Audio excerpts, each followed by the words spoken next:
நீங்கள் சம்பாரிச்சதை நீங்களே அனுபவிக்கணும். சேர்த்து வைக்கணும்னா, சேர்த்து வைக்கிறதுக்கு உங்கள் ஜாதகத்தில் 5ஆம் அதிபதி நல்லா இருக்கணும். 9ஆம் அதிபதி நல்லா இருக்கணும். இது இருந்தால் நீங்கள் சேர்த்து வச்சுருவீங்க. 5ஆம் அதிபதி 9ஆம் அதிபதியை விட 12ஆம் இடம் வலுத்துருச்சுன்னு வைங்க, நீங்கள் சேர்த்து வைப்பீங்க. எப்படி செலவாகுதுன்னே தெரியாது. அதாவது காற்று போல காசு வரும், புயல் போல வெளியில் போயிடும்.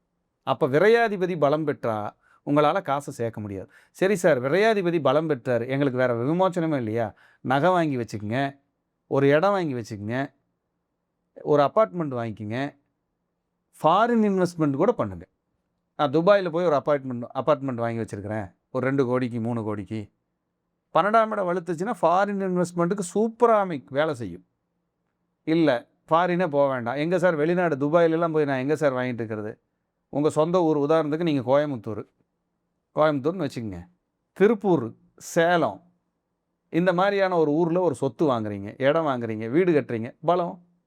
ஒரு இன்வெஸ்ட்மெண்ட் பண்ணி வைங்க. வெளியில் போய் இன்வெஸ்ட்மெண்ட் பண்ணால் அது பல மடங்கு காசை கொடுத்துரும். இப்படியெல்லாம் நிறைய விதிகள் இருக்குது சார், பணம் அப்படிங்கிறது. அப்போ ஒரு ஜாதகத்தில் 2ஆம் இடம், குரு, சுக்கிரன் 3 பேருமே கெட்டு போயிட்டாங்கன்னா நீங்கள் 1000 500க்கு கூட கஷ்டப்படணும். பணத்தை கொடுக்கவே கொடுக்காது.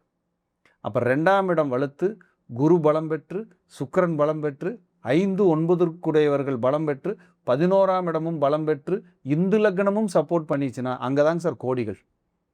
அம்பானி, அதானி இதெல்லாம் அள்ளி கொடுக்குதில்ல, அங்கே உட்கார்ந்துருக்கும் அந்த கிரகம்.